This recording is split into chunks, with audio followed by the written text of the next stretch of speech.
Too surprising from a man like Saints. He's an animal. But we're getting to the ban and protects here. compLexity versus TSM. Overclock, flashbang, rapid fire, concussion, Shiva. The first few things to go. Expect to see high caliber go off the table probably next. Anything else you're expecting to see get banned out here? High caliber, the main one. We see HC be taking a decent amount in Hardpoint.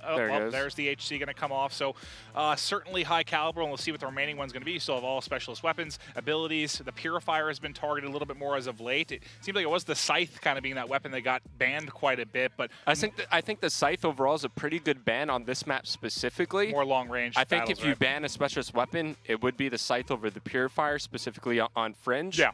But in terms of the abilities, I wouldn't be surprised to see maybe something like Kinetic Armor go. There's the high caliber from Miracle, so Pac-Man, he's got a couple seconds left, and he will go for that Purifier. Interesting. Yeah, I agree with you, I think, on this map that Scythe would be a little bit better, but Purifier, at least in the past, 2 to 3 weeks, I feel like has been the more consistent ban. We saw the meta kind of change a little bit. It was Scythe being the one targeted. Lately, a bit of a shift here, but let's take a look now at the Specialist draft. It's the same thing. Yep, mirror match here for both of these sides, and it should, in my opinion, be Camo and Kinetic Armor that probably rounded out for these guys. You know, you and I had a long conversation last week when we were on the primary stream talking about, you know, kind of your tiers of specialist abilities, Heatwave, Camo, Kinetic really being the most important ones. Oh yeah, Jack and I were trying to, you know, list them from like 1, 2, 3.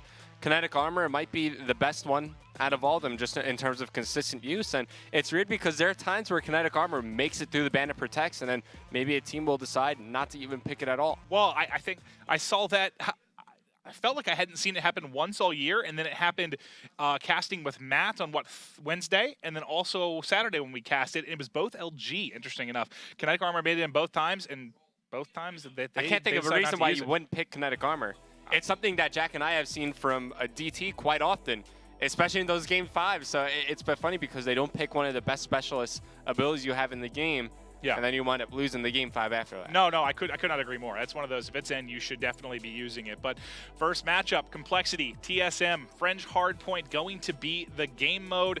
This one's certainly one that I think has potential to go the distance, but it sort of is like, you know, what compLexity do we get? What TSM do we get? I think if TSM wins this one, it's probably more a 3-1, 3-2. compLexity, if they're playing well, they have the ability to 3-0 just about anybody. The thing with compLexity is that I don't really feel like they rely on their Hardpoint game all too often. Right? So many times in the series, we'll see them drop the Hardpoint, win the Search and Destroy, the Uplink, then the CTF. I feel like they're more of a, I don't want to say like a Respawn or S&D favorite team, but that first game, I don't think it really means too much for compLexity. No. They're really good at all the following game modes. Oh, they certainly are. I mean, we've seen them take both the S&Ds and the best of 5 so many times.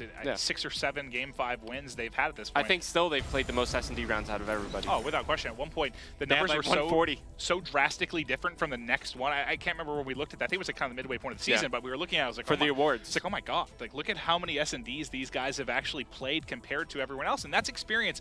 That's huge because if there's one game mode that teams don't usually scrim, by usually I mean ever really, they never scrim S&Ds. When these players play it a lot, it's usually in you know, wagers or kind of weekend events that they aren't necessarily playing with their roster a lot of times. Various online tournaments or whatnot. So they have such little, I guess, play time against top teams with their full roster in that game mode. Yeah. So the fact that they've gotten so much more practice throughout the course of the league could really pay off come Stage 1 finals. And also, it's like a double-edged sword because you've been playing so many Search and Destroys, you could then go back to the YouTube VODs. True. You could go back and see exactly what compLexity are going to do, and you could see all the different strategies that they've used, you know, throughout the entire stage. So certainly, it's something where the practice could help them. But if their opponents are smart and they do their homework, then it's a lot of information to give up to the other team that you're going to be facing. Yeah, could not agree more. So it's like, what'll help?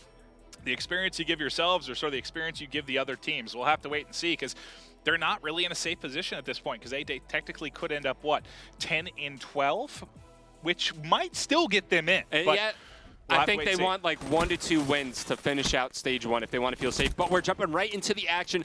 I'm going to start this one off with the Nameless. I feel like this guy has been one of the top performers on this entire compLexity squad. He's been so consistent as of late.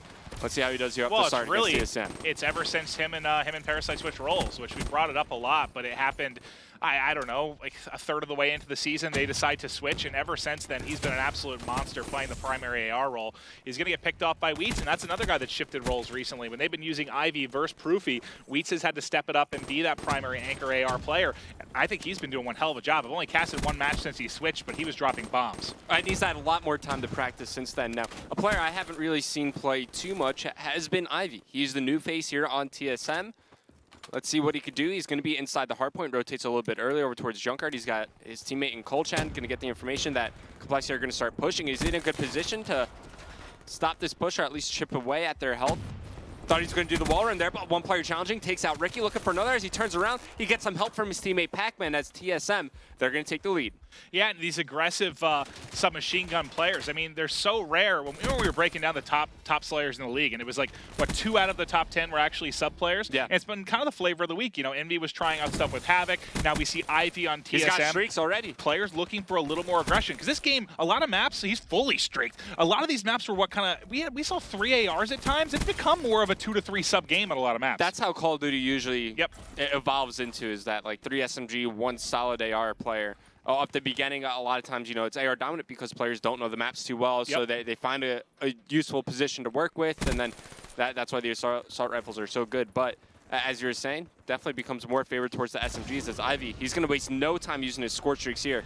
Finds one player over near Tim, but he doesn't pick up any kills with it. Normally when you use something like a Hellstorm or a Lightning Strike, you use it to target the anchor player. You take him out so your team could flood in and take control of the spawns. Instead, he uses it, forces a player to back up into tin. Sure, he gets the information on where everybody's located, but he doesn't pick up any useful kills with it. Well, another thing that's kind of crazy what you were talking about with how the game sort of develops. You know, we've had champs in March up to this point. Oh, I love the new format. It's crazy to think about how much the game has changed by the end of the year after champs. It is going to be, I mean, you got to think, the game will be so solidified by then. I mean, it's really going to be the best of the best going up against each other, and the game will have evolved to sort of its final form, I guess you could say, come you know, later in the year when we actually get to that point. But let's hop right back into the action. It's been tight thus far, just a 10-point advantage right now for TSM. Miracle's currently rocking that 4 streak. You got full streaks from Ivy earlier. If he could get something going, certainly would be able to benefit compLexity. He just needs to pick up a couple kills. He's getting pushed by 1, make it 2 through the back window, and he's ultimately going to end up dropping.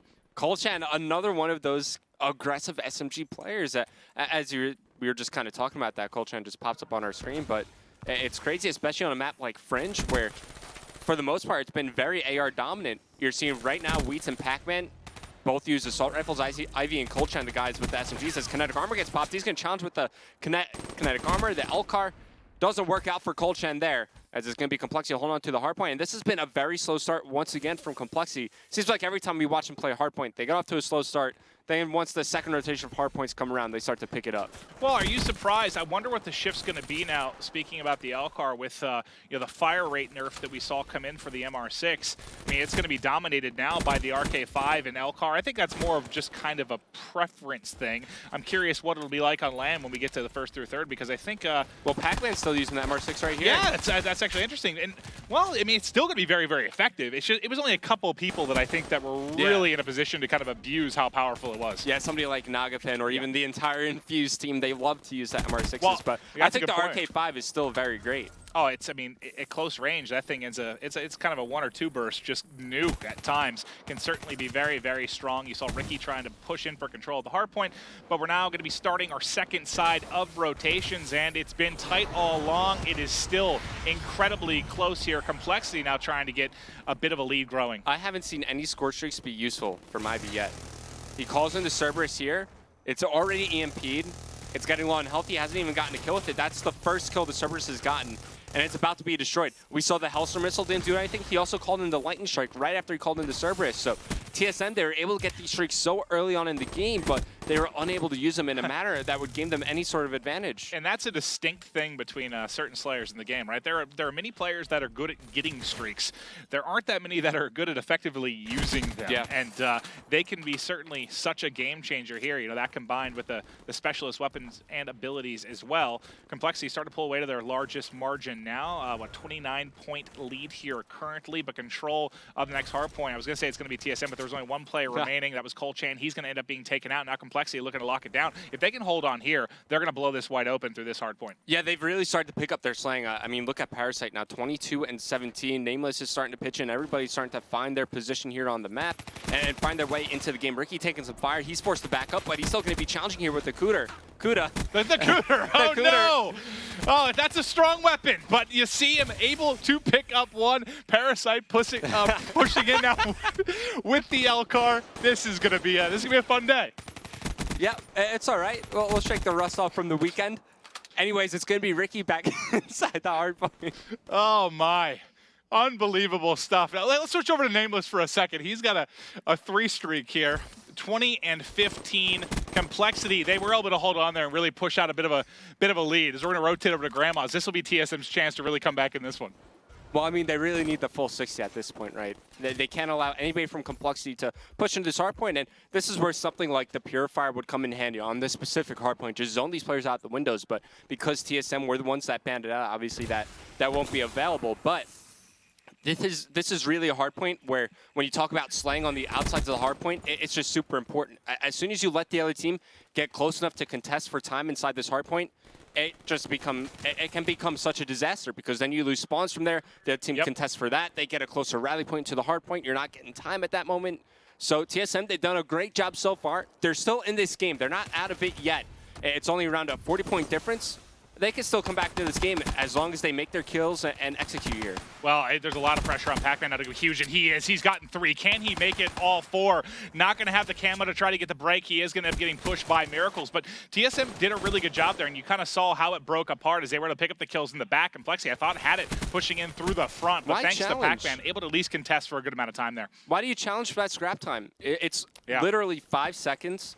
You can invest that time, at least get closer to your teammates who are over near tracks, and because of that, now they have absolutely no position here. It's going to be Colchan, who is the player that's pushing now in a spot to maybe push forward. He has his own kinetic armor. He doesn't pop it. He gets taken out by, I believe it was Miracles who used his there. And just look at the kill feed. It's compLexity players all over the place.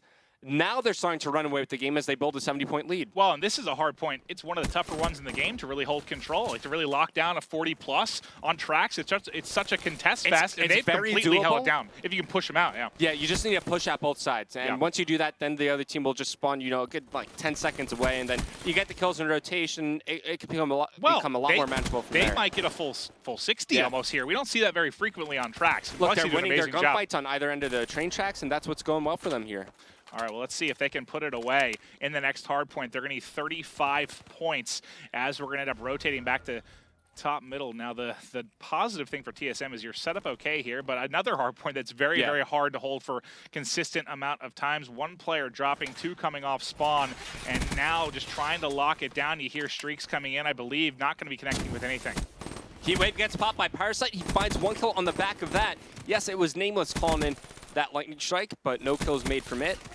As Miracles falls as well, here comes Ricky cleaning up the scrappy kills here in the middle. And, as you're saying, I think all they're really trying to do here is just contest for time, but they actually have managed to control the hard point. And, let's just look at how the start of the game went off. Ivy gets completely streaked out on the second hard point of the game. Since then, TSM haven't really done anything. No, they haven't been able to at all. Look at the streaks going on for the side of Colorado. You had a 4 streak for Nameless, 3 for Ricky.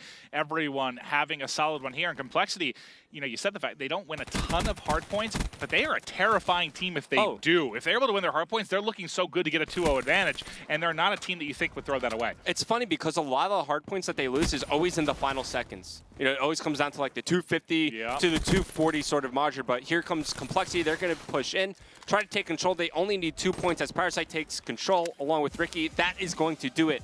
A very convincing win for compLexity to start things off here on the secondary stream against TSM. They win by a total of 113 points. Yeah, and that's just I don't want to say a dagger, but that... Look, it's the Cooter. That hurts very, very bad if you are TSM, right? Like, if you're going to take this series, you got to think the hardpoint's kind of your best opportunity to take a map from compLexity and also get a good start to the series, because now as we move over to S&D, now don't get me wrong, I think TSM is a very solid S&D team, but compLexity, one of the better teams. They have 2 of the better players in S&D. When you look at it statistically, Ricky, Parasite, they've been kind of in the top 10 when you're just looking at you know, KDs, bomb plant percentage, first blood. They've both done an excellent job. Your back's up against the wall already right now then if you're TSM. However, you do have Pac-Man to maybe fall back on here if you're TSM. He's been performing so well in the search and destroy. Yeah, he really has. I think if you talk about like top 10 S&D players, you throw Pac-Man's name definitely on that list, at least as of late, and how he's been performing. He's been up there. He's been doing really well. Yeah, he really has. But you know, there's a reason we gave Ricky kind of the midseason MVP when it came to his search and stats destroy. were nuts. Oh, they totally were,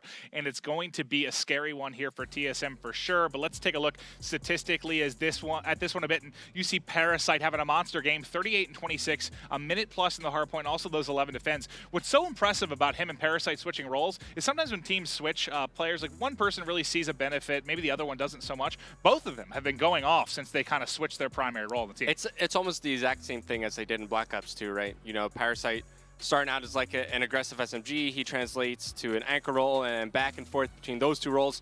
Same thing with Nameless. He starts out as a pure anchor, switches off to the sub between, you know, every now and then depending on the hard points. So it's something that they've done in the past, and you can see they're replicating it here. Yeah, I mean, everyone going off, but those two specifically combining I think, for plus 21 or something like so. That's nuts. Incredible stuff there from those two, and compLexity as a whole as they take the 100-point plus victory on our first map of the day here on the secondary stream. So good stuff from Call. The question is, can TSM fight back, because they need wins in a very, very bad way. Because I think they were 1-1 last week.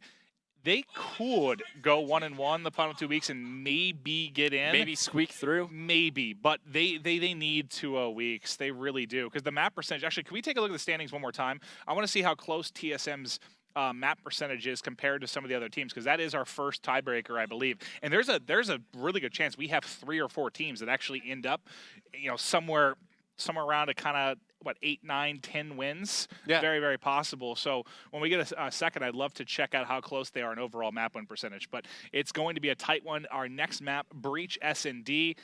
Who's got the edge here? Breach Search and Destroy, I think maybe I'm going to go with TSM here for the main reason of colChan's sniper rifle. I think he's going to be able to find those opening kills, get those first bloods for his team. And when I'm looking at this compLexity squad, yes, they're very strong in this specific game mode.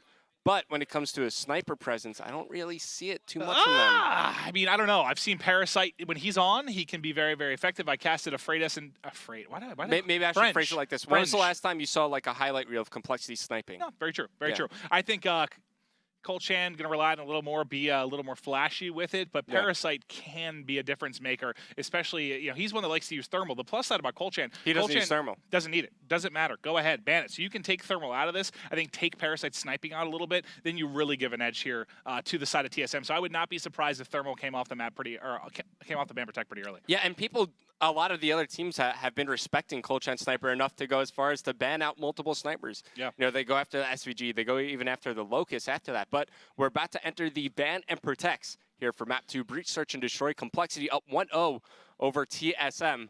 Let's see what they have in store for us as we enter these ban and protects. We're expecting to see the thermal go early on. SVG, and Overkill are the 3. I guess I'm most concerned with how the breakdown comes. There's Overkill. Overkill comes off first. Blast Suppressor Protect. We have seen compLexity ban Blast Suppressor in S&D. We've seen them do it in CTF, sometimes on evac. They're not scared to take that one off. Concussion's being protected as well. Do you like that from compLexity? I love that. They seem to do it in just about every single search and destroy. And funny enough, I've seen them ban it recently as well, and they have struggled a little bit in those maps where they banned it out. I think this is something that helps out this team so much because they play a very control-oriented style of play, right? They love to establish map control, take it very slow, step by step, and really plan out their attack, and there's that thermal ban from TSM. Yeah, not surprised at all. That just makes sense when you break down what these players do, right? You know, we're not gurus here, but we do get to cast these guys day in and day out, and that is one of the advantages that TSM has. They don't need the thermal. They don't rely on it, and I've seen colChan hit some of the most absurd snipes, and honestly, the thermal, as good as players are with it, it can be a liability to a degree when you have teams using cold-blooded, kind of taking that out. We'll see, though, here. The one thing we haven't seen yet off of a thermal ban has been heavy smoke grenade usage. You know, you bring out those smoke grenades when you know there's going to be no thermal, they become so much more effective. But there's also that element of surprise factor on both sides because you don't know if the other team will push through unless you're using something like a vision pulse. Well, especially pushing A or B, it could be good. I mean, you could smoke off bottom green here, pushing towards the B I site, think that planning top at box. the A site is really one of the best bets for using smoke grenades because you could see how many different angles you could get on that bomb site from middle map. Oh, so if true, you yeah. just toss a smoke and give yourself some decent cover, you could get that bomb plan off a little bit early as it's going to be overclocked to round things out here. Trying to think if anything really that notable snuck in. You did see, I believe, the Shiva made it through, so we'll see if that is a big player here with Colchan sniping and Parasite maybe as well. Well, if anything, that might be a benefit for the side of compLexity. You know, if they don't want to end up sniping, you're a little bit better equipped to deal with those range fights, especially a sniper with a Shiva. All right, Psychosis and Glitch already picked up by the guys on TSM. Parasite goes after Overdrive. Miracles with Heatwave. Now, looking at Overdrive, we always see it used in the very early seconds of the round. Very rarely do we see players use it later in the round for maybe a late flank. They use it early to gain some early position here. Where do you see it being used? Middle map, A bomb site? Where do you go with that Overdrive perk? I think I like it middle, just to get up, get mid control, get into top HUD or bottom HUD, or even, you know, if they don't have a big presence, you might be able to even get bottom broken. I mean, I've seen players and they can sneak under bottom broken from top mid. If you're on offense and you're controlling middle, you're able, that's such a strong position. You know, anyone that's trying to hit over connector, anyone top broken, bottom broken, you can peek them very, very quickly. But we talked about it last week too. It's almost like the ultimate bait at times. Like we saw Overdrive used really well last week. We also saw it get 4 dead in about 10 seconds because they try to play behind it. You can't effectively trade because they have that kind of, 2-3 second lead on you. It's pretty inconsistent. And that's just, I don't know if it's inconsistent because the ability or just how play. It's kind of a coin flip. How's the defense going to stack? If they're going to stack that side where the Overdrive's coming, you're about to get stomped. Sometimes you just get blind countered. You do. But here we are, just waiting on the players to create their classes. If you are tuning in a little bit late, make sure to have both screens up here for the primary and secondary. Just go out, buy a second monitor. Yeah, second monitor. monitor. Open them up on both. Or, you know, TV with PS4, computer. Many ways to do it now with the live event viewer. We should be ready for our Game 2 action in just a moment. compLexity got a big victory in Game 1, looking to put TSM away, because the one edge I thought TSM had in this series, the fact that they're kind of battling for their lives a little bit more, but I didn't really think about it before we looked at the standings.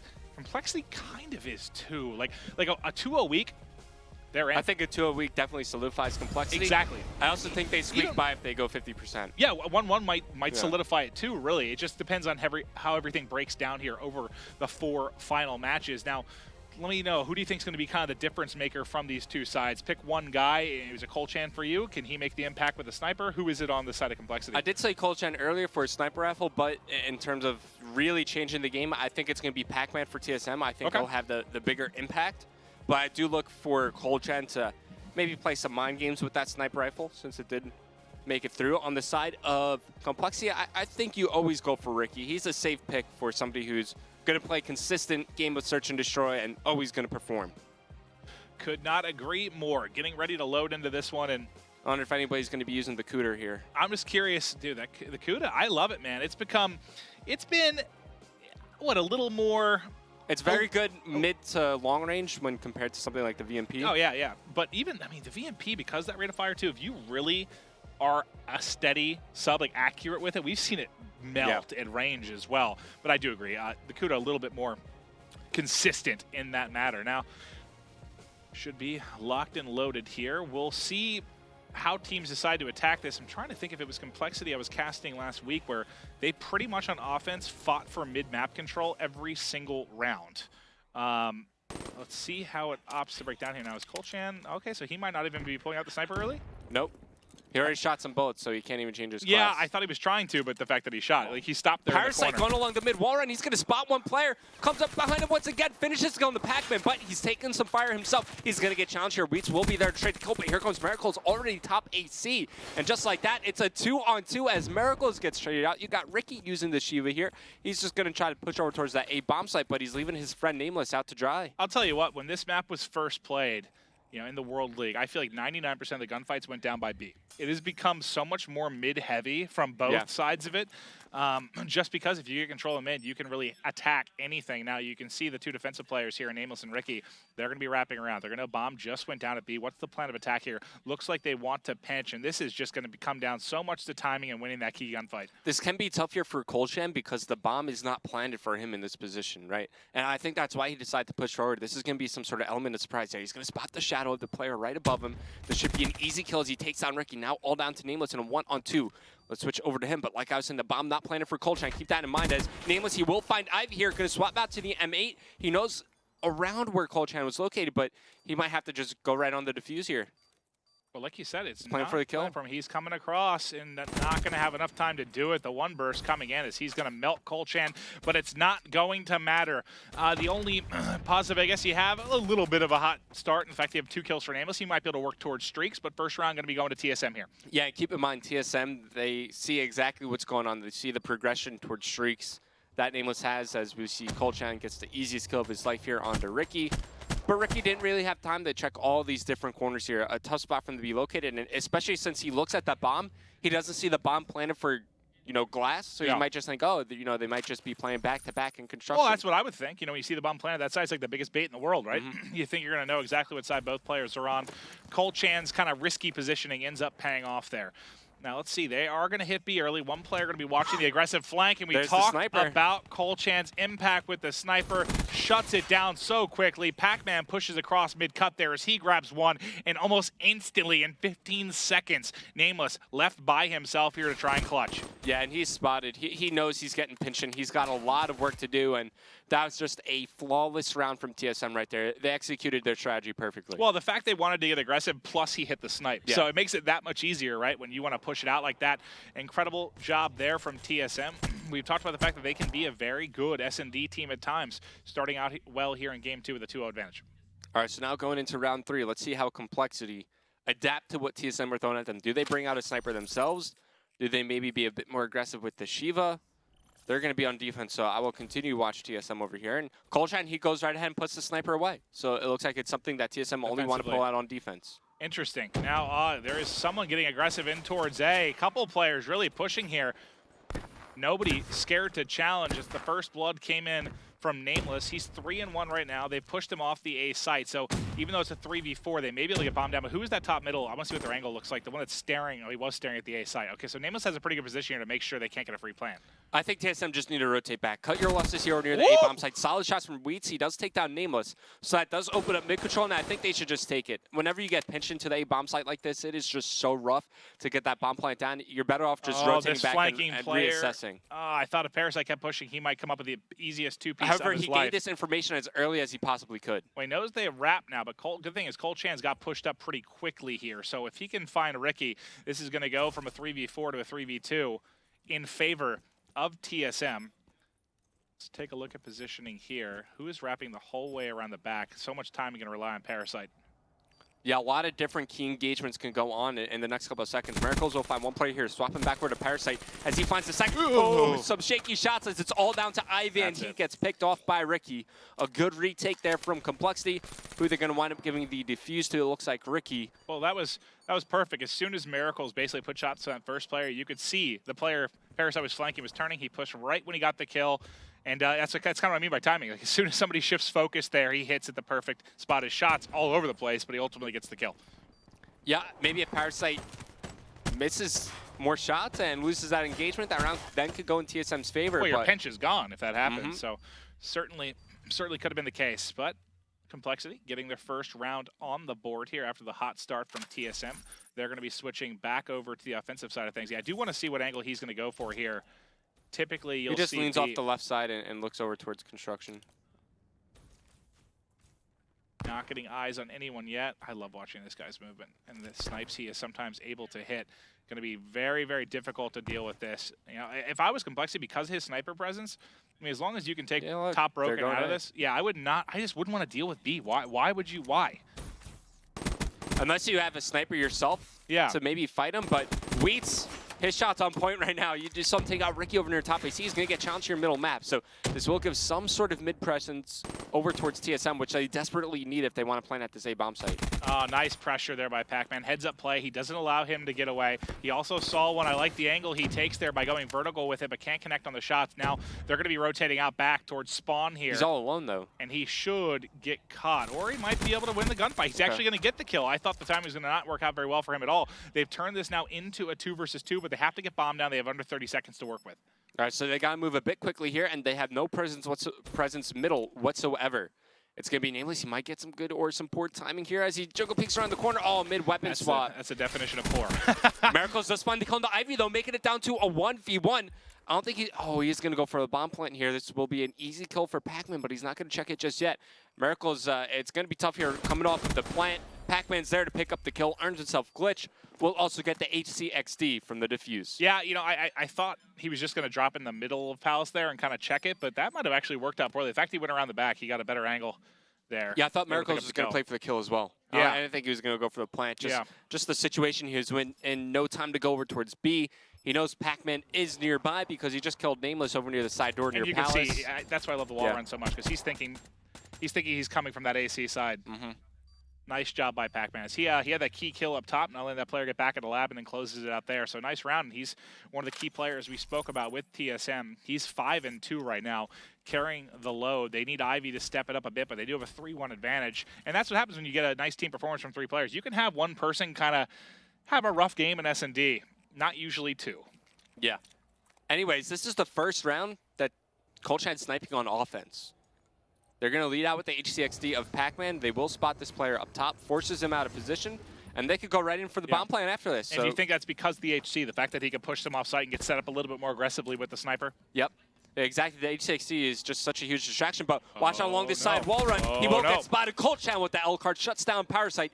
Might swap out to the sniper. Oh, he just saw a glimpse of that player's head over near top glass. As he cooks a grenade, he knows players are going to be challenging him on his flank, but these guys from TSM, they're pretty stacked up. Yeah, and Ricky picks up another one with the grenade. He's going to get challenged and Peak taken out. I like the push back by Miracles, but not going to matter. Pac-Man dropping here, and they got plenty of time for the defuse. I thought there were 2 left. Not the case. Now, who's going big? So you have Miracle 6-3, Pac-Man 6-3. That's a big round for complexity. You go down 4-1 here, things get a little bit scarier. Oh, yeah, for sure. So they're able to stop the bleeding for now, reduce the deficit that they currently face. You saw them start to earn some of their specialist abilities. They're getting pretty close to camo as well. They already have Heat Wave to work with. Here's Miracles pick up that final kill.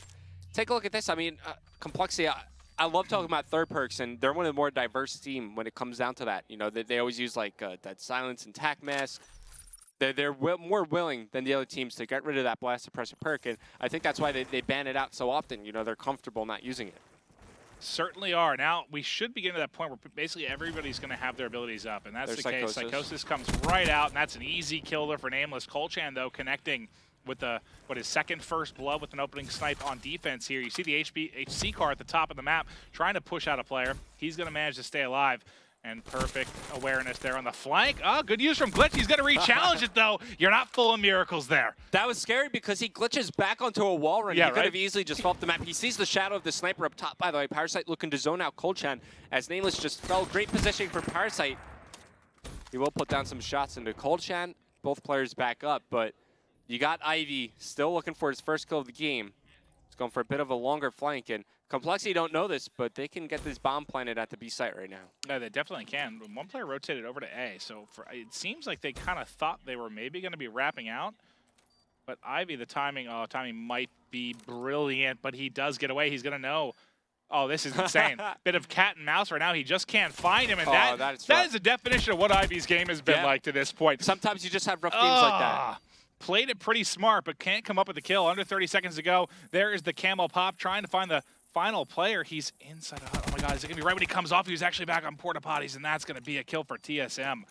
coltchan coming up clutch in the one-on-one. TSM don't even need Ivy to get a kill. Apparently not. 0-5. They go up 4-2 here. coltchan gets the defuse as this team wins the round. But like we were saying, I know I've had plenty of games like that throughout my entire career where you might just overthink a certain play and it leads to round after round just because you're just overthinking what you're going to do. I think Ivy just needs to calm down a little bit, go with his first instinct, right? Don't hesitate about what could happen. Just do it. It could not agree more. It's just, it starts to mount, right? Each round makes it a little bit worse. Let's start off with Ivy, though, and see. He does have 3 plants. That's true. That's true. It can be tough, especially on certain maps when you're the bomb planter. I mean, a lot of times I feel like you end up playing the blame game, too, because you feel like your teammates are letting you drop. And so is that a good excuse to fall back on? Listen, guys, I was carrying the bomb. Yeah, exactly. Exactly. All right, well, trying to push them back. There's, what, 1 player front hut, it looks like, on the minimap, and then you have a player playing up top of the Shiva, I believe. If they stun check this corner, it'll be Miracles. Heat Wave guarantees himself the kill, but Ricky trying to trade this one out as Ivy finds his first kill of the game, man. Takes down Miracles. Great stuff from him. There we go, getting on the board. I think Ricky, the nice thing, he was actually able to tag up 2 players. He had one with a grenade, one with 1 Shiva shot. The low wall run comes in. Parasite able to pick up 1. Now he's able to call out Wheats' position as well. I feel like every round's been a 2v2 except for like 1. Like they just keep coming down to these tight positions. Well, because of how Advanced Warfare played out, a lot of teams just choosing to approach S&D with trades in mind. You know, just trying to play close to each other, trade out kills, and get down to these specific scenarios. Woo! Here comes Wheats. He finds Ricky. Now it's down to a 1v2. Nameless, he's a bit out of position here near middle map. He's going to have to relocate. Might run into Colchan, or at least see his shadow up top. Doesn't look like that's going to be the case. He's going to bomb site here. Takes out Wheats, but he has no idea that Colchan's just waiting right above him. And if he hasn't checked it, I don't think he has any idea the positioning of Colchan. I don't think Colchan saw him either, though. Colchan has the sniper still, right? Yeah. That's the one downside. He has to get the kill with the L-car, basically. That's the only Nameless advantage thinks he's he wrapping has. middle map right now. I think the bomb is planted for Colchan this time. His name is, he's waiting for him to no, it's not planted for Colchan. Spots him here. He's got to go right for the defuse. He goes right for it. Gonna stick it. Is he weak enough? Does he have got flak? He's got flak. He should be able to get this. It's gonna, oh my God, he was just tagged up enough that I think it's gonna finish the kill. And plus, I think even with flak, if you get it right onto the player, you're able to get it. Let's see what it looks like. Is this basically a headshot with the car? You can't just prematurely explode it, though. You really got to make sure you get right up next to them. I don't know if that was due to the fact that he was a little bit weak or due to the positioning of the HC, but regardless, that's Colchan's second 1v1 clutch. He had the win against Miracles, and also now going up against Nameless there. So a monster game out of Colchan as he's 9-4, and TSM 1 round away from tying up this series. Miracles, he has Dart HC. Wonder if we have anything else for the other side. Let me just see the specials. So Parasite just burned his overdrive. Psychosis popped as well. And Parasite does get first blood into Pac-Man. They could still going to decide to push all the way through. They could still really bring this back. Oh, he sees him. Oh, yeah, he didn't see him. He didn't see him. He's right below. Did both run by? Oh, okay. So it does get traded out. I thought both ran by for a second. I was like, oh, God, that is devastating. Definitely a weird play. And this last final player for TSM gets spotted out. Ricky cleans up the kill. So complexity, they bring it to within 2, but they have no more rounds to play with. They got to use everything they have. Yeah, you have a dart. So you got to think if you, I don't know if he decides to use the HC and the dart, however he plays it out, but you got to think you've got at least one more round. You can put something together here. Can we check complexity's abilities real quick when we start this one? I know Parasite just used overdrive. Yeah. Let me just flip through these guys. So no psychosis. Okay. And they use the HC. So you have camo and a dart. They're playing for the dart. No flak jacket. No flak jacket. 1 flak jacket. No flak jacket. Well, this could be huge then potentially.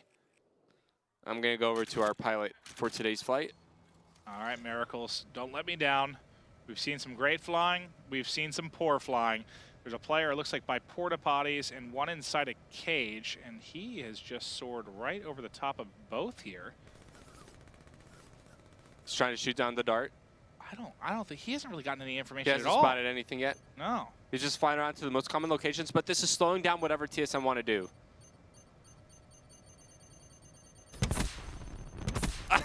There, he gets it. Nice. So that was so tense. I didn't want to say it. I didn't think of anything to say. I was like, is he going to find something? Well, that was the one player with flak, right? Yeah. Yeah, because I think you said 3 didn't have flak to start. Now, Colchan has his own dart, but I think he'll probably use that in a similar manner defensively there to slow down the offensive push. Nameless picks up another. 4 versus 2. Colchan been having an incredible match as he's at 11-5. Maybe he can clutch this. I thought for a second Parasite was going to turn on. You saw his shaky shots a bit earlier in this, shutting it down, getting the defuse. So how come you decide to go through the plant in that situation? Why not just look for another kill, at least you're saying? Yeah, I'm not sure if that plant earned him any streaks or earned him a specialist, but now you're feeding extra score to the other team. unnecessary score. You got Miracles 5 points away from something else. Well, I probably would have hopped off it as soon as my teammate died. In the 2v3, I mean, maybe you give yourselves a chance, but as soon as he dropped, and I don't know where he was in the plant, it might have been just about to finish, but he had no shot here once his teammate dropped. Yeah, colChan immediately got cornered. Now, I'm going to go to his perspective real quick. One, I want to see if he's sniping. Two, I want to see how much score he got. If he got any other score streaks or how much closer he gets to his specialist ability. So no, he doesn't get any other score streaks. Sure, he's pretty close to camo. A little closer, yeah. So it looks like, are they going to play off the dart? I thought for a second they were, but the fact that he's pushing up the top green, I don't think that'll be the case. It's going to be camo from Ricky. Camo popped immediately, and he's not going to find anything. Oh, that's fine. They were using camo to get position middle map. Yeah. I think this might turn into an A push later on. You got some information.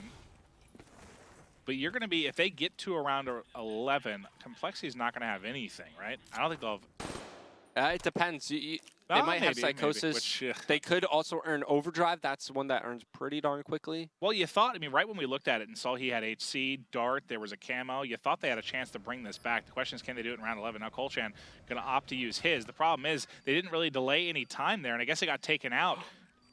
What? Oh, he didn't see him. Ivy is able to push through and get the kill. That was a little weird. I mean, he was in no man's land to a degree at least, but that's the free one you want to get, right? Ivy gets a second, so Ivy had a rough game. 2 out of his 3 kills coming here around 10. Psychosis Maven. Oh, that Heatwave comes in. Oh, that's it. That's it. That is it. And they've got plenty of time for the views, unless colChan somehow drops this. So Ivy actually ends up going massive. He had 1 kill to that point. How many did he get? 2? Yeah, he got 2 he got 2, and colChan got a couple as well. So colChan, I think, ends up with 13 or 14 kills. Yeah, we'll take a look at the scoreboard in the after-action report, but the Heatwave comes in at the end here. Wheats picks up the final kill on Parasite, who's trying to wall run for his life. So 2 got tagged for the Heatwave. Both players from compLexity got tagged up by that as TSM close out map number 2. As they tie the series up 1-1. Yeah, they tie it up, and that's...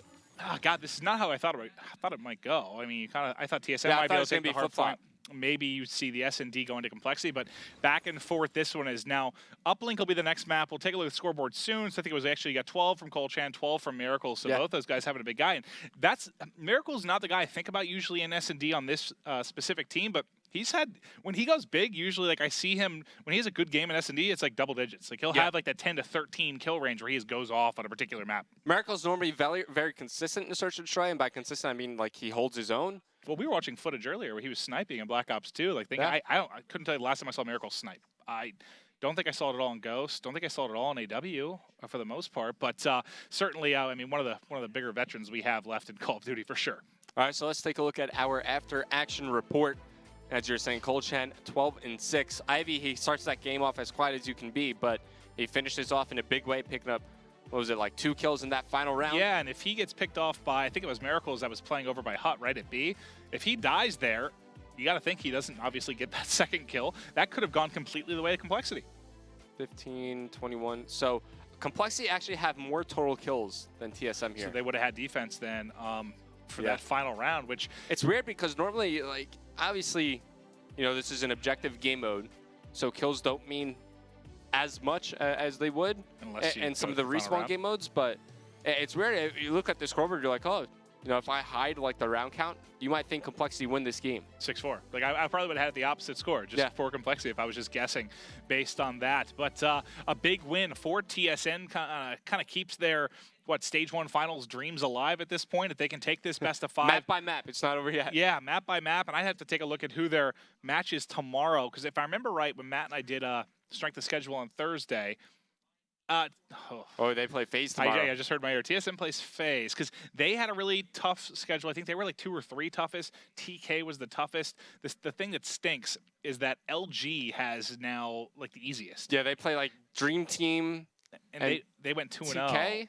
Yeah, it's something like Dream Team TK. TK has the hardest, but it's looking pretty good. When Matt and I we talked about it for like 20 minutes really during our Saturday, because we had a slower game with Liquid. They were smashing someone. I think H2K, LG's who gets in. They're 7-8 right now. I think LG's going to finish strong. If H2K plays like any capacity of what they had 2 weeks ago, and also in the 25K, I think they're they're a lock to take it. But we'll see. Team's certainly still alive. We'll hop into the ban protect here. Game number 3, you'll see those 2 dominant attachments coming off very, very quickly. I wonder if we'll see a concussion protect here from the side of compLexity. We just saw them do it just in the S&D, right? Not the hardpoint. Yeah, just the S&D. Usually that search and destroy is where they will protect that concussion. Of course, camo gets banned out. We're seeing that more and more often in a game mode like Uplink. You have the drone carrier who pops camo. Not only does he have the armor from the drone, it should be overdrive. It should be overdrive, right? Is overdrive going to sneak in? I don't think it's going to sneak in. Overdrive is definitely going to get banned out. I would think so. Do you like camo or overdrive more now in Uplink? I mean, it was always overdrive as the first ban, but do you think camo is almost a little more deadly? Because I feel like camo, has 2 things. Not only can you get off 1 point or a dunk, you can also fight for back for mid control or something, which overdrive doesn't do anything for that. That's basically just let me try and get a 1 point toss. Right, the reason why players have started to figure out how good camo is because overdrive never makes it through. So like, okay, you know, what else do we use? Well, camo's up there, let's start using it. And then, you know, they start to get a bit more creative because they're playing so often with it. They're getting a lot of practice. They're like, well, if I'm the drone carrier and I pop camo, they lose their auto aim against me. And if I just thrust forward, they can't really track me as well. Yeah. And that's why you see it get banned out so often, because it's very annoying to deal with. I saw it used, you know, a lot of times, obviously, it's for a score, those guaranteed points. But I can't remember who I was casting, but they were in a basically 3 down. They dropped around the same time as one player that had to make a play. He pops his camo around mid-map, gets 2, and what could have ended up being like a 4, 5, 6 point rally becomes nothing. He's able to hold it off middle, lock down drone spawn. So that kind of the same thing for Kinetic. Can be very effective for that as well. But this one, Infection, who do you give the edge to? Does this map alter maybe your opinion in Uplink for you at all between these 2 teams? I think this map favors compLexity, just because a lot of long-range gunfights. Okay. Stronger and rifle I think players. they have the stronger ARs. It's going to be pretty tough for the SMGs, I think. And, you know, we always go back to maybe you use smoke grenades here to close the gap between you and the assault rifle players, you know, get closer to their position and actually contest in those gunfights. If I see any map and mode where a submachine gun player has a just awful game, like double, triple negative, it's usually Infection. It's usually Infection Uplink. It is. It's hard. It's not easy because you just deal with so many players playing behind the cover. You have like the tanks at both sides. You have sandbags. You have those top middle steps. If I see someone, you know, like a TP, you know, he's gonna be your drone carrier. He's your aggressive sub. He's been so good in this game, but if I look over and see that he's 8 and 20, it's a lot of times Infection Uplink. It's a tough one for sure.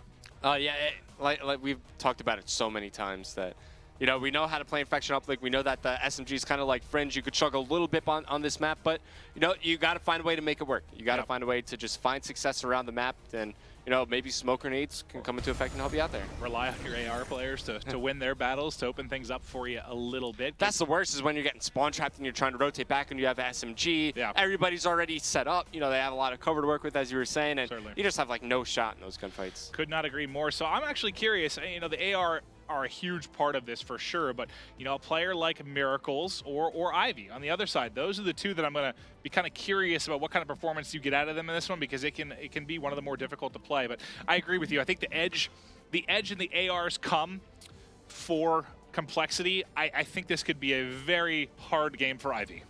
Yeah, I could somewhat agree with that. I'm curious to see who brings out maybe the tertiary AR for compLexity. Is it going to be maybe Parasite or Miracles? Because we were just saying, like, we were just watching some past gameplay from Miracles. I feel like he was a lot more liberal with what with how he played, at least back in the day. The secondary AR or third AR, depending on certain maps, I mean, it's usually Parasite, right? I feel like he's typically the one that'll switch over and pull out the M8. I think Miracles will be running a sub, but we'll have to wait and see. As this has been a team that's been more interested in kind of developing the team, switching roles. Yeah. They won't hesitate to make a difference here. So yeah, you'll see Parasite with the snipe. I'm guessing Miracles will probably be. All right. Oh, the opening break case makes sense for a lot of ARs, doesn't it? At least for this early map control. Because this opening push and opening break can be such a big difference maker. I'm surprised that this is the route he's taking. I'd almost prefer to have a sub a lot of times. You're going to fly through here to mid-map, but he is going to be coming in. You already saw a couple kills coming in. That's kind of why you want the sub. You're usually going to deal with the gunfight right in there where the B-bomb side. Yeah, well, he's going to be able to pick up a VMP as compLexity. They're starting to push forward. You got Parasite already putting pressure onto the TSM spawns. Miracles with that VMP. But the P-Fights 2 off respawn, as now this push stays alive. They need to pass this drone forward to Miracles, but you see on the minimap the TSM players off respawn. They're starting to rotate back. Their drone carrier and Ricky starting to push forward. As Miracles falls, they settle for the 1-point toss, but this is a map where much more so than some of the others, where your 1-point tosses are so darn important because it takes so long to cover ground on this map. No, it really, really does. You've got to nail those one-point throws. Good opening break here for compLexity as they've now picked up 3 kills and they're looking to push forward here. Parasite, unfortunately, going to be pushed from Broken. Ricky's going to wrap right through and be able to take out that player. And they should have an opportunity here potentially for another one-point toss. They can pick up another kill or 2. And to be honest, with the strength of some of these secondaries like the Elcar and the RK5, I think you could realistically get away with running 4 ARs on this map. Yeah, 4. I mean, 3 for sure, but yeah, 4. You probably can. I feel like usually we see at least one player with a sub, especially when you, I'd say more for offense when you get really pushed up and you switch try out to to SMG class, by the way. Yeah, that kind of makes sense. I think we'll see that mostly from him. Thankfully, TacMass there for the player gets pushed with the HC, and now they've got to grab drone here from front farm.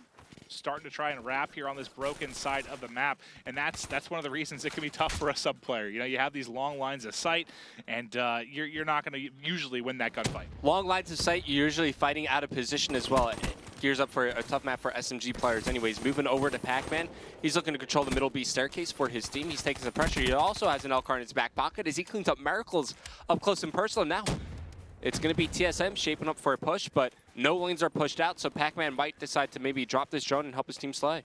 Yeah, that's what he's going to do. He has an M8, not at the most favorable range. There's one player in Barn right next to him, and he never he didn't reload. Yeah, not going to have enough bullets. And now Ivy, he's like, I can't challenge this player, and you're stuck. And that's the one thing I think on a map like this is it really comes down to, I know sub players just genetically, I feel like they want to play fast, they want to fly, but you have to be a little bit more patient, play a little bit smarter. You got to know when to slow down. Yeah. Usually the thing that separates a good SMG player from a great one is knowing when to slow down your gameplay, when to maybe sit in a corner for a little bit and wait for your teammates to push up and give you some help. Yeah, because one of those times where you're being patient, waiting in a corner for one of those AR players to run by, they can be such crucial kills, especially typically they're in pretty forward positions here. Now, Ivy going to be your drone carrier. He started out okay, 5 and 6. It's Pac-Man who's really been struggling here thus far in the Game 3 respawn. Ivy thinks about wrapping it outside, but he's going to be taken out by Nameless. Wheats and Colchan able to trade out a few kills. Colchan going big here. You saw him have a huge Game 2 S&D, and now they've gotten our opportunity here for 1, maybe 2. If he could have won that one, you probably guaranteed yourself a dunk. Now instead, it's going to be a 1-point play. Tie game here, minute 45 left on the second side. All right, so first side. Yeah, TSM able to tie it up. Heatwave available here for Ivy as he turns around. He's going to pop his Heatwave, trying to secure positioning over near the other team's tank.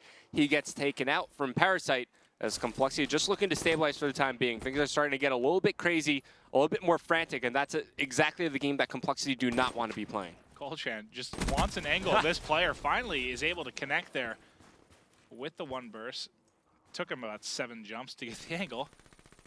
And now they just want to get set up. The nice thing, all right, so I guess the good thing for compLexity, well, for either side, no one's really been able to get any kind of trap. I think compLexity had the best opportunity when Miracles picked up that 2-piece that they really could have got something going there early. They didn't, but it's not that hard to get set up in Barn and really force that spawn on this side, and they haven't given it up at all. They've done a really, really good job making sure at no point they've been penned or in danger of any kind of rally coming from TSM. Yeah, I think compLexity are one of the best teams at just holding a baseline of defense wherever they set up.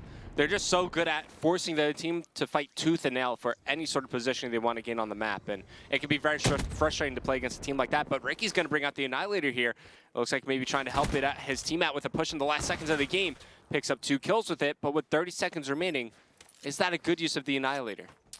You don't love it. If it turns into points, it's a good use. Yeah. But it didn't. At the same time, he was able to get 2. Maybe that stops a 1-point throw opportunity for TSM, but I think at this point you probably save it because those are positions where if you can use a weapon, you want to really get the trap set up. Get that 1 to 3 minute spawn trap where you're able to really put points on the board. Yeah, I could certainly agree with that. We've seen so many times, in Uplink and CTF as well, where the specialist weapons get brought out. It's going to be a late 1-point toss, and TSM, they're going to sink it. So, as you're saying, maybe you bring out the Annihilator to stop that final toss. It winds up going in anyways. But off the break, we've seen how important just gaining early map positioning is on these respawn modes with the respawn delay. Yeah. Maybe you bring out the Annihilator at the beginning just for some quick early kills. Yeah, because a lot of times this map comes down to, like you said, hitting those 1-point throws, but then usually there's like a 1 to 2 minute just breakout spawn trap, I guess, from one of these teams where they're able to get a couple dunks in and really take control. We haven't had that yet. I mean, this could just end up being all 1-point tosses, but we'll see. The break's so important. I think I saw a camo player across there. Maybe somebody from TSM used their camo. Well, camo got banned out, so no, you didn't. Oh, It might have just been the X-ray and my old eyes. Yeah, Camo definitely got banned. It's banned in like 99% of uplinks now. I thought there was an invisible player. I'm seeing ghosts. I feel for you, Maven. It comes with age. It does. It does. I'll let your caretaker know that you might need some glasses. I also could use some soup. All right, well, 2 up right now for compLexity. Players spawning. Wheats able to pick up a few here. Ricky can't hold the power position, and I mean, no one really in control, but you do see TSM starting to get forward here. Wheats still the lone man now in aggressive position. Yeah, Wheats, he's just going to try to be annoying, be a thorn in the side of compLexity here as he peeks out. He was just trying to maintain some forward position for his team to rally towards this. Pac-Man now contesting over towards the middle map. He's got his Annihilator to use, and he's going to decide to bring it out right now. Pac-Man, can he connect? He's so worried about that power position. He does find one to his left. His teammate picks up one as well. I think he picks up the drone, yep. They need to start to get forward here. Players, Green Alley, he doesn't care. Uses that extra armor, able to run by, and this should be a 1-point toss. It's a Scythe in the back, though. Scythe player gets taken out. He actually had a free dunk, I believe. I take it back because they spawned up and rotated out, and Aimless still going to have the Scythe. Yeah, and the reason Pac-Man decided to pick up the drone in that situation, he is running out of Annihilator juice around halfway there, as it's going to be the Scythe brought out from Wheats, by the way. Let's switch over to him. But there's nobody left for him to kill. There's a player behind the tank. You're probably not going to hit that shot, even with an Annihilator. A very tough line of sight to hit. So you pick up the drone. You keep halfway progression. Maybe he'll actually have a chance to earn the Annihilator again throughout this game. Well, Wheats really putting his to work, and this may be more points. Wheats gets another. What kind of streak is he on? He's on a 5 streak right now, but the question is, will they turn this into points? You want the streak to make toss. Sure it counts. He goes for the 1-point throw. Nice toss there by Pac-Man. Now can they spawn them out? Nice shots there. Picks up one, should find his second. Needs to reload. Closes out with the L-car. And they've still got 2 players really in an aggressive position. They spawn them out really, really far. So they're going to be able to get to mid-steps quickly.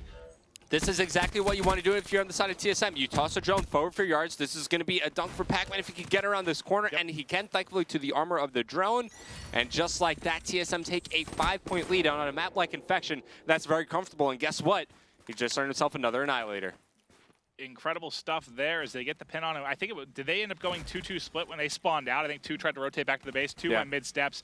The nice thing is you didn't allow them to get a rally of a couple dunks there. So not the worst position for compLexity. The problem is that you just don't have a lot of time to work with here. In the flank coming in from Pac-Man, he's got the Annihilator. He's trying to find the second player inside a barn, ultimately going to find it. 2 big kills, full streaks until DHC comes in from Parasite. Yeah, I know Wheats was on a bit of a spree earlier, but he doesn't wind up earning any score streaks from that, as he's going to be posting up near back barn, just trying to hold off Graves, and Graves is a very key position to hold if you're on the side of TSM, and they do it with ease as 3 go down from compLexity. Ricky, the last member alive, he's doing his best to try to hold some forward position for his team, but even though compLexity have been outslaying their opponents by just a little bit, they've been unable to translate that into any offense. Yeah, and TSM, you were worried about them after game 1, but they've bounced back in a big way. 90 seconds from taking control of this series, and you gotta think, like a CTF, a game 5 S&D, anyone can take those. This has the makings of going to a game 5. I think compLexity may have the edge a little bit in CTF.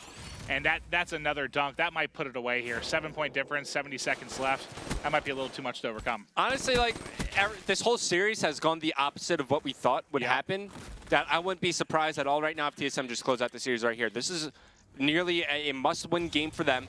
There are a lot of implications at hand in terms of, do you make it to relegation? Yep.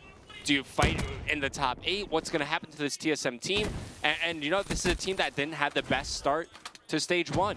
They really turned their whole season around, and to finish within the top 8, I think that's a really good ending for these guys. Oh, that'd be awesome. I'd love to see them get in, but who's the odd team out, I guess is the question. LG or H2K? Is those, well, compLexity kind of gets into that conversation a little bit more if they drop 0-2 this week. And you'll see Wheats just burning the clock in the back, playing the possession game right now. Honestly, just to be safe, he should be wall running on the side of the map. But obviously, this is way out of. You would have to give up such a ridiculous rally. I think he's been doing it for the time. final minute. Yeah, he could lay under his goal at this point, but start throwing it into their own. Try to score in your own goal. I've seen people try to do that. All right, and I think that was a Lightning coming in the final seconds here, but a big Game 3 win from TSM. Can they close this one out? Cannot stress how important this series is for TSM. And they've got a chance here. Actually, we can stress it a little more. This is their stage 1 finals life. Yeah. Almost on the line here. I mean, yes, by being in the Pro League, and even if you do make it in the relegation zone, you will play your relegation match here on land. Yeah. But I'm not sure if, like, that's an uncomfortable position to be in, you know? Like, It is. going up against one of the challenger teams, a team, you know, have we seen the type of damage Team Liquid could do against some of the CWL teams and even some of the other ones, like the Cloud9 Eclipse squad? There are a lot of very talented challenger team squads out there. When we broke it down, we were just looking through the challenge teams, you know, who might be in kind of that top 16 that's participating to, you know, narrow it down to 4 teams to play against the bottom 4. There's like 8 teams that could, if you're talking a single limb, best of 7 on any given day, there are like a solid 8 teams that really could take a series off of the, like if you're talking about the bottom 4 teams right now, yeah, I think they're all vulnerable, all very, very vulnerable. So it's gonna be wild. Could you see a team like Panda make it in? Anything is possible. Yeah? There's gonna be microwaves everywhere on the map. It's gonna be phenomenal. But let's take a look at the stats here from Game 3. Who stands out for you, Revan? I mean, nobody really in particular. Maybe you look at Pac-Man for the 3 throws that he gets, but there's really no major slaying. Nobody going super negative. They got outslayed by what? -5, 8, I think 5. They got outslayed by like 5, and still won by 7. That's an impressive victory if you're a TSM. And they got outslayed in the search and destroy as well. Uplink, you know, search and destroy. It's not usually a big deal, but something like Uplink. I don't know if as much as Hardpoint, but you got to think like 90% of the teams that win usually are the team winning the slaying battle. I mean, look, a lot of the kills that compLexity were getting were kind of on their side of the map. Aside from that one push they had, and that's funny because they score in like the first 30 seconds. They don't get a score after that for the entire game. But, you know, for the most part of the game, they're playing in their spawn. They're trying to retake control of their tank. You know, they're just trying to solidify their position there. You know, they're just focused on kills, middle map. They just don't pick up the drone and get offense on the back of it. I didn't even think about that their first point literally was in the first like 30 seconds of the game, or first minute that they got control. And I thought they were going to be able to get a bit of a spawn trap there, but TSM does a good job retaking, and now they've got the 2-1 advantage. Now, for CTF, you're right. It's kind of on the opposite of everything we've thought. I want to say compLexity's got the advantage here, but I don't know, man. Who knows? TSM, they've been taking the ones I didn't think they would. Now they've in very good position here to potentially close out the series. We'll see if they're able to do so. I mean, compLexity, it's almost like they're playing comfortably. It's like they're playing like their relegation life isn't on the line here. And you could see that TSM, they clearly want this win more than compLexity does. Well, who has more pressure right now? I mean, TSM is in sort of like last hope mode, but compLexity, if there was one team, what could be the most shocking thing to happen as far as what teams get in and out? compLexity, right? Yeah. I think they're this is a team with 2 world champions on it. And, you know, they haven't really risen to their former glory. I think there's a ton of pressure on this compLexity squad to perform and to win. They're the only team in the top 6 that is vulnerable right now. I mean, H2K and LG, obviously those bottom 2 teams right now, you can't guarantee their end. I think Elevate and above are probably safe. Yeah. compLexity is the one that would be the most shocking result if somehow 3 of the other teams got in and compLexity was not one of them. By safe, do you mean that they win like 50% and they make it through, or they could lose out? They might not even have to win. Really. Okay. I mean, I don't know. It depends so much on how these final 2 weeks go. But I think the biggest shocker right now for me would be if compLexity doesn't make it in, because I think they're the team that's most vulnerable to do so outside of the usual suspects that we've been talking about for weeks. I'm going to have to agree with you on that one. I think a lot of people have high expectations from this compLexity team. Yeah. I mean, I've watched their team video hundreds of times now, and you could see that these are guys, they had that hunger to win, but something just always seems to fall apart for these specific players. 2-3 weeks ago in 3rd place, right? Yeah. I think they were in 3rd at one point. They had wins over Optic, FaZe, and Envy. You remember at the beginning of the stage when it was a big deal that compLexity had a 2-0 week? Yeah. And then they turned up during the middle of the stage, and now I think, did they go? No, they went 1-1 last week. Or did they? I don't remember. They might have gone 0-2. I'm trying to think of the exact breakdown. But just waiting on the lobby to get set up here for the CTF. compLexity push it to a Game 5. My heart kind of tells me yes, because they played more Game 5s than anyone, or at least won more Game 5s than anyone. Or can TSM close it out? Part of me wants to agree with you. TSM just closes it out here. They start out 1-0 in the week. Listen, if we start predicting TSM to win, then compLexity is going to win, and we'll go to Game 5. So yes, compLexity, they will win this CTF. Well, did TSM? No, I wanted to say they beat Rise. Who was their win over last week? TSM? I want to say they beat something. LG, or maybe LG upset Rise. LG upset Rise. Okay, yeah. I was thinking it was TSM for a second. And that's because LG, they had a 2-0 week. I think TSM, their upset was No, they did beat TK. That was their win. They lost the other one. Okay. They lost the other one. So they no, they didn't beat TK. No, they lost to TK. That was TK's big win. That was TK's big win? They I don't remember. I don't think I casted. I try to follow them all. matches. We don't cast all the matches. I try to follow them all, and I have them in my head for one day, and then I forget. There are a lot of things going on in Maven's head. Yes, sir. Very, very many things. But thank you for being patient. Sorry about the delay, guys. I'm not sure what's going on here. I think just waiting for the lobby to get set up. Yeah, waiting for the TSM guys to join up. Yeah, so we can hop into our CTF. Now, the CTF is going to be, I believe, on Fringe, if that's correct. Do you think Fringe as a map has any impact really on how this one plays out? I love Fringe. This is my favorite map in Black Ops 2, and I feel like this Black plays... Ops 3, but a little more... sorry. A little more similar to Black Ops 2 maps, though, right? I said Black Ops 2 because this compares so much to Standoff. Yeah, it really And the does. way it plays out, that's exactly what I was thinking Black Ops 2. We were talking a lot about Black Ops 2 today, but we're playing Black Ops 3 here for the Call of Duty World League presented by PlayStation 4. But I think this map plays very similar to Standoff, as I was saying. You know, you got that back alley, not really explored unless you're overextending, unless you're facing a team like Elevate, who love to just constantly push out that back alley. So there are two kind of wide alleys on the map that you need a presence there kind of at all times. Then you have this middle map where there's a lot of cover to utilize. You could, you know, maybe get with a well-placed smoke grenade, get behind enemy lines. But this is a pretty well-balanced CTF map. I could not agree with you more. I'm trying to think if there's any advantage for either of these teams. But I would say this is the most practiced map, most played map. I mean, it's in every single game mode. You certainly see it a lot. And I don't know. I can't begin to guess. Like, part of me wants a Game 5 because I love Game 5s. But part of me wants TSM to get the victory because it mixes things up. Yeah. Like a complexity loss at a TSM win just makes everything so much crazier. And that slot there for those final couple teams for relegation, that makes it a bit more exciting. Because in 0-2, we weren't even talking about complexity really last week with respect to... Because I thought they were going to be safe. I did too, but now that I look at it, they lose right now, and they have an 0-2 week. They are not... I don't think they're safe at all. Like, definitely It's not shaping up to be, by the way.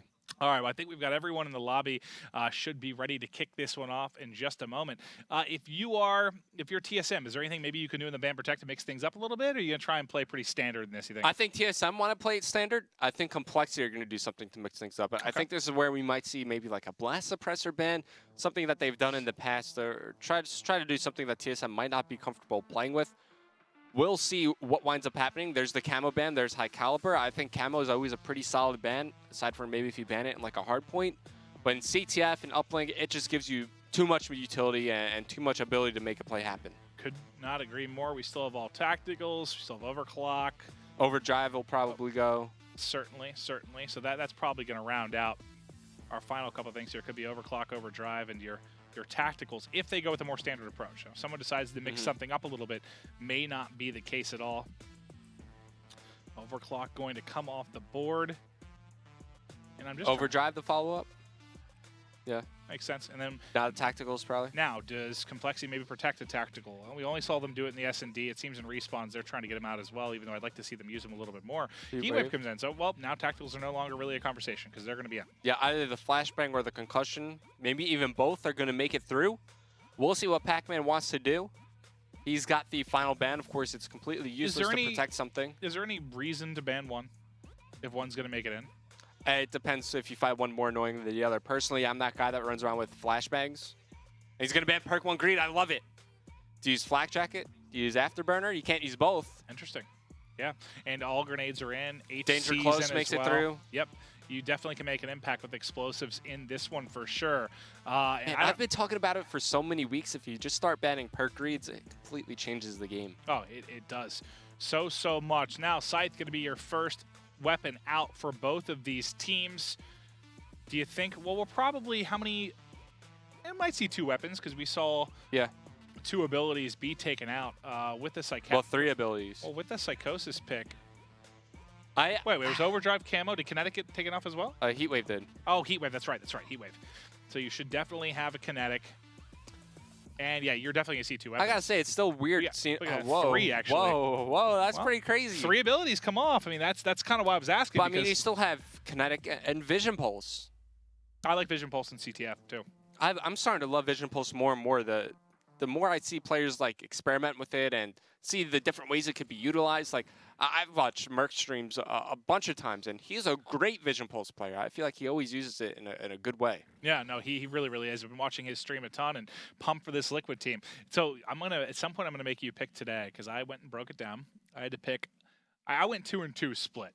As far as I think 2 teams are going to make it back in, they get relegated, and I think 2 teams are going to make it in from the challenge.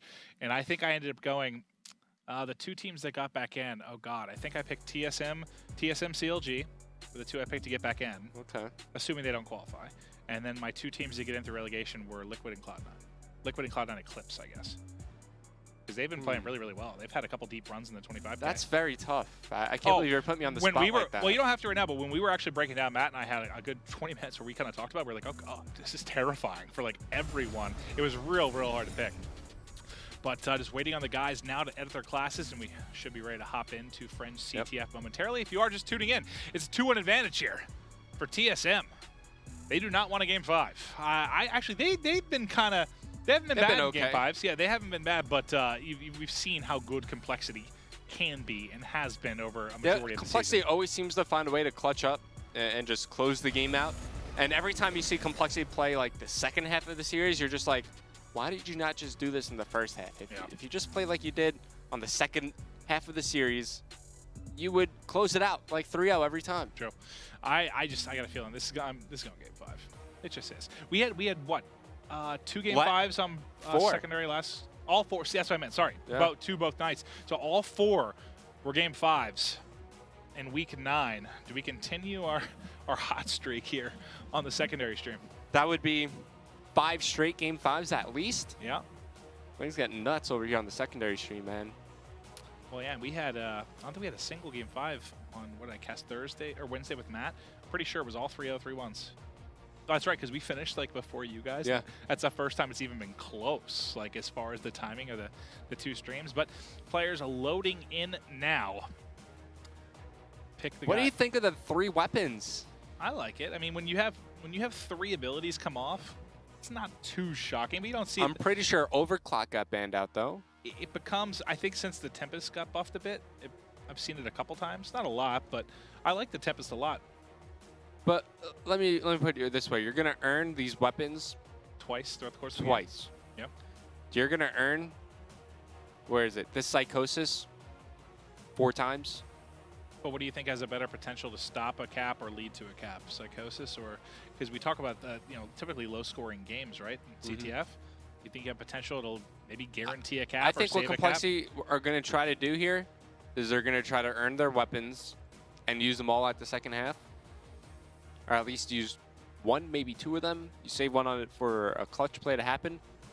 But yeah, I get what you're saying in terms of being, that catalyst that you need to get something going and maybe turn a player's momentum around. Specialist weapons are the best at doing that.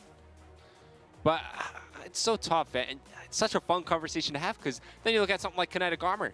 You're going to earn that, like 3-4 times as well. And think of the impact kinetic armor has on the game. Very, very true. Well, pushing through back alley off the rip is going to be Miracles. And I was wondering, maybe he just let him run through and try to sneak through for a pull. That's something we haven't seen a lot in this game, really at all. Players are very unwilling to let somebody sneak by. Yeah, I would have considered it to see if you can get an early pull here. Flag. Is he going to get away with this? So this might be, yeah, this should be a cap. What? There's one player that might be able to overextend, but he's going to be in a 1-on-3 basically. This should be an early score. Oh, he's going to try to dip out middle map. He gets spotted. That was going to be nameless. Yeah, this is a guaranteed flag cap. Just like that, 45 seconds of play. And this is why I love Fringe. We see this happen all the time on Fringe. But what happened on the side of compLexity? Why were they unable to make those defensive kills happen? Well, if you let Colchan run by there, you at least might have had a standoff.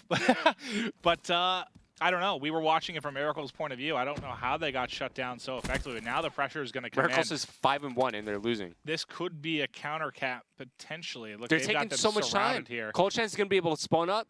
He might overextend it. Look how scared compLexity are. Ricky's not even a part of this push. Well, he's all the way back at base. He's so worried somebody overextended. Nobody has yet. Miracle's going to get tagged up, and now his position given away. Yeah, and just like that, the push from compLexity has been thwarted. TSM regain control of their base. They're going to maintain this lead, at least for the time being. Now they can push up. They can contest for control, and Ivy already has Psychosis to work with. So we're talking about, what are you going to get more of an impact on? You got a Colchan who's around halfway to kinetic armor, so already these abilities can start having an impact on the game. Well, think of the 3 weapons. Your 3 people with weapons are what? Parasite, Nameless, and Ricky. None of them are going to be even close because none of them have picked up any kills. Miracles is only close because he's 6-2. Yeah, and he's got kinetic. The closest we saw was, what, halfway to the Tempest? All right, so I want to keep track. This is his first Psychosis. I want to know how many times he uses it during this game. Well, that actually led to a 2-piece. That was one of the more effective Psychosis uses I've seen. Miracle's continuing his hot streak. He's, what, 3 streak now. He's starting the game 8-2, so he's probably got his kinetic. He might have to use kinetic here to get a flag out. Yeah, but that's good. I mean, that's what it's for, right? Try and get this flag out, but he's also close to streaks, too. Oh, nice long-range shots come in. Teammates should be able to clean that up. He is going to get the kill, and now they're going to make this pull. There's kinetic.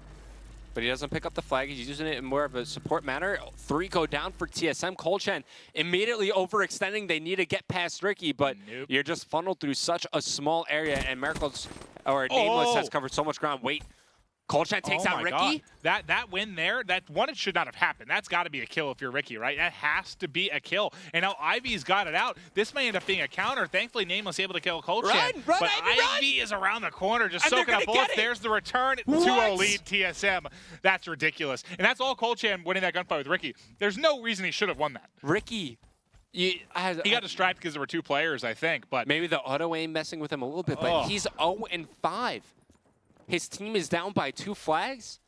This is not looking good for compLexity. We already talked about all the implications that this match has.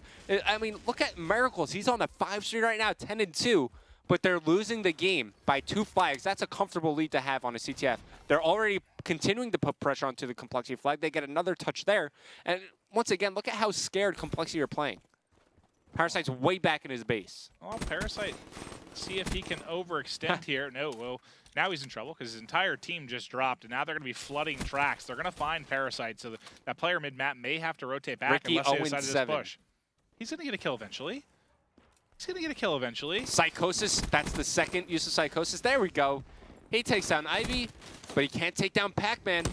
The HCXD from Nameless will, though, as we do see some of these specialist weapons start to get earned, but with a minute remaining, you got to think it, maybe we don't even see it get brought out. Comes back to what we were saying, maybe bring them out at the start of the second side. But it's going to be Wheats trying to control the railroad side of the map. How far is Ricky off of his? Jeez. Wait, who's the Annihilator? It's Pac-Man? Pac-Man already has his out, yeah, so he's going to bring his out. That's why I asked. He had his out. I was like, Ricky has to be so far from it. That's another risk-reward kind of using weapons, right? If you're having a good game, if you're picking up kills, it can be very, very effective.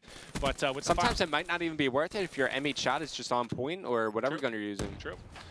Colchan trying to find another player here mid-tracks. He's going to leave it for Wheats to get it. They could actually maybe get a flag out here. They've got 3 players pushing. Might as well be aggressive in the closing seconds. I don't think anyone really working on streaks right now. 2 going to get cut down. Nameless and Ricky able to pick him up. And that should be all she wrote. Should not have any more going through here. Now 2-0 lead. How do you feel right now about TSM? TSM, you're feeling pretty comfortable, right? You have 1 mistake that you're allowed to make, and you have a lot of specialists to fall back on going into the second side. Aside from that Annihilator, you're going to have kinetic armor. I'm sure Ivy's pretty close to his 3rd Psychosis, but the reason I say TSM have 1 mistake to make, or how I like to approach CTF, is every flag cap that you get over a 1 flag lead, you're allowed to make 1 mistake on the map, and that mistake would lead to an enemy team's flag cap. So TSM, because they're up 2 flags, in order to maintain the lead, they have 1 mistake to make. Yep. And they would still have the lead. So they're in a pretty good position, I'd say. Makes sense. I mean, you can't rally in this like you do Uplink. You're not usually putting through 2, 3, 4 caps in a row. Certainly a little more comfortable. And how many times do we see counter caps, actually, especially on this map? I got to think they need to bring out a weapon here. It's not going to be from Parasite. Oh, they haven't pulled anything out yet. Nameless is going to be watching tracks. He has that site to work with. Look at how many people are bunched up around tracks and hut. Everyone, basically. HCXD will be the tool to use. Miracles to spot 1 over in Marvin's room. Might decide to push in here. Parasite gets cut out over near middle map, and the overextension, exactly what we were just talking about. Colchan just push in, as that's the 3rd Psychosis from Ivy. He's the last one left. He's just going to wait. No, he's going to pull it. He's using smokes. Look at how perfect that smoke grenade is. He even pops kinetic armor. He's going to come up. Parasite should die here. Oh, or kill both. Okay, he does die in the end, but this is going to be a stalemate situation. Yeah, no, this is exactly what you want. I mean, any stalemate works out for TSM, right? There's it's a just more wasted time. Miracle's still going crazy here. They're chasing him down. You're just trying to burn as much time as you can. Use the high wall run and look over. Colchan, he's in trouble now. He's in a whole lot of trouble. He's not in trouble. Colchan still staying alive. How long can he hold on to this one? Can't win another gunfight. That will be the cap. So your one mistake now is gone. Yep. And that didn't take very long. Even that standoff didn't last so long. Minute 15 on the clock. Or minute 15 off the clock. Okay, to be fair, Colchan was in a bit of an awkward position. Oh, yeah. Just trapped out over near auto, and because compLexity were pinching in from both sides, you force all of his teammates to spawn very far away. But we'll see if TSM can rebound from this. Let me just flip through. So you still have the Annihilator, who was just earned from Ricky. Namus, of course, used the Scythe. Now you got Kinetic Armor from Miracles. And Parasite still has his Tempest, so compLexity still have a lot of stuff to work with trying to get this push going again. They have a ton of utility, and here comes the aggressive push. If they can pick up a kill or two, should be flag out. You see the smoke down as well, and they're going to come soaring. This looks very scary if you're TSM. Pac-Man trying to hold the back line. Able to pick up one. Ricky's going to be pushing in now, though. Can he find him with the Annihilator? It just ends up being a little bit awkward, but what shot is that? Ricky snapping on both. Does he go for the flagpole? He's still surrounded right now. What is this? He tried to do it all by himself, and they're going to hold this up. It's absurd there was not a flagpole there. I mean, firstly, that play was just, it started off very weird. Ricky was the only person alive. His teammate died trying to go for the flagpole. He used one shot already, and the Annihilator had 5 left. Then he picks up 3 kills after that. Then Wheats rotates back off respawn. He picks up some very crucial defensive kills for his team. As that TSM, they stabilize. And now they're going to be working towards some map control. You're going to have somebody working the overextension once again. It's going to be Colchan. Those are half of Ricky's kills. Yeah. That's kind of wild. And Colchan, he gets behind enemy lines once again. He needs to wait. Well, this is what Nagafin. Now you could pull. This is what Nagafin always does on the side of Elevate. Yeah. When they're playing from that side, they're pushing from Grandma's. He just overextends. 10, 10, 10, 10, 10. Just pulls out, pulls out, pulls out. All it does is disrupt. It makes players focus back. And well, that was up to 2 players kind of rotating back to deal with it, right? Yeah, and compLexity, they were trying to get a push going at the TSM flag. Parasite's going to pull this out, but he goes right into Wheats, and he just obliterates him. Ricky somehow has a lightning strike. That's all 4 down for TSM. What just happened? I mean, that's a cap. Yeah, that's a guaranteed cap. You cannot teleport across the map and stop this. That is definitely a cap. Unbelievable stuff there. How does Ricky have streaks? I guess, how long did that? He got the 3 with the Annihilator, but he didn't grab a flag. All right, well. I guess somehow Ricky, who starts this game off 0-7, ends up with a crucial kill there with the lightning. And now it's going to be Ricky continuing to put pressure. He destroys Ivy right there. Whips out the M8, almost takes down Pac-Man. Now compLexity, it's up to them to make some key defensive kills on their side of the map. But switch over to Colchan. He's been one of the more aggressive players. Ivy, I think the count is on 3 Psychosis this is scary. That's a score. So that's a score. That should be a score. They have to get flag out. The nice thing is he is going to get the flag here. Miracles actually could go huge here. They weren't aware of his position. The flag? Who's watching the overextension? Let's get back to Grandma's. He's in the same position we saw Ricky in, basically. Well, a little bit different, but he's going to be the one watching it. There's 1. There should be more coming. There's 2. Ivy, there's 3. And that is huge. That is textbook. That might win the game. What a good hold. And you talked about Psychosis. Well, it worked. It worked out pretty well. I mean, I don't think he got those 3 kills off the back of Psychosis. I'm saying he did because he was all shiny and beautiful. Yeah, you looked great doing it. Yeah. I mean, just getting some style points for popping Psychosis there. But, I mean, compLexity, they need to pull the flag out, like, right now. The Annihilator gets shut down by Ricky. Pushing on the flag. It's going to be Nameless trying to get this run going. They got, like, 2 players to get past. It's going to be Ivy once again with the stop. He gets the return. And that is game and match point. As TSM, they close things out against compLexity in a huge win for them to start out week 10. And that's crazy. You know, you saw a similar setup from both sides, kind of Ricky trying to watch the overextension in side 1. You saw Ivy trying to deal with very, very different. One was top Grandma's with an AR, one was up close and personal there with his sub. But that's a different that's a cap or not a cap, depending on winning those gunfights there. And ultimately, I know there's a lot of big plays across the game, but those 2 runs from either side, kind of the difference, right? It's a one cap game. Listen, wow. I would How love... did Ricky get streaks? I don't... Unless he had maybe he picked up a couple kills before the 3 Annihilator kills. I wasn't paying attention to his streak at the time. I was freaking out with those 3 shots he hit, but I was surprised when I saw the lightning kill was from him. Like, what the hell? 0-7. It would be the last player I'd expect to get a lightning in that game. Without question. That is a huge win for TSM. Oh, for sure. We were just taking a look at the standings. Like, a lot of teams 7-11. Now they move up to, 8-11. A really good way for them to start out week 10. I wonder who they're playing tomorrow, because TSM now potentially with a 2-0 week. You know what's real? Oh, they're playing real FaZe, big. right? Yeah, so that's, well, last time they played FaZe, they won in a game 5. Remember, right? Wheats had a really monster game 5. But what's also crazy is our next match involves H2K. I think LG won today.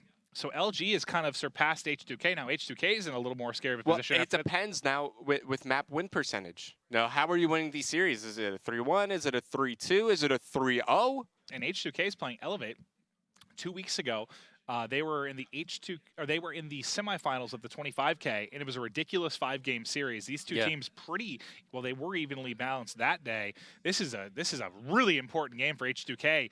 Elevate, I don't know how much it matters for them. I mean, you still want to get a win, but we'll have to see. H2K is back up against the ropes here, even more now that TSM got a victory. Yeah, let's just take a brief look at the after-action report.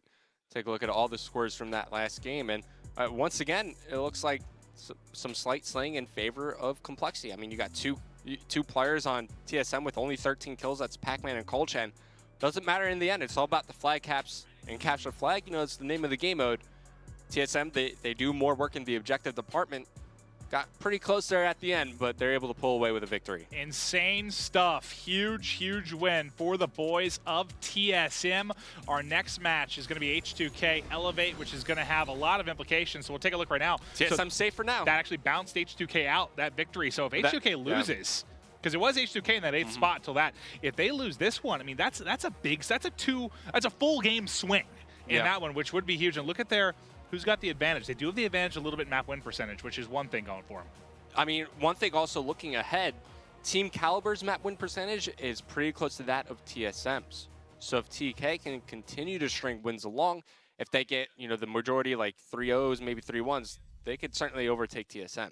Could not agree more. Well, that is our first game here on the secondary stream in the books. Next up is going to be H2K going up against Elevate. Very important. If somehow TSM got 2 wins tonight, that'd be great. But H2K, huge series for them as well. We're going to take a quick 10-minute break, guys, get the next lobby set up, get the teams together, and we'll be ready to go with our final match of the night.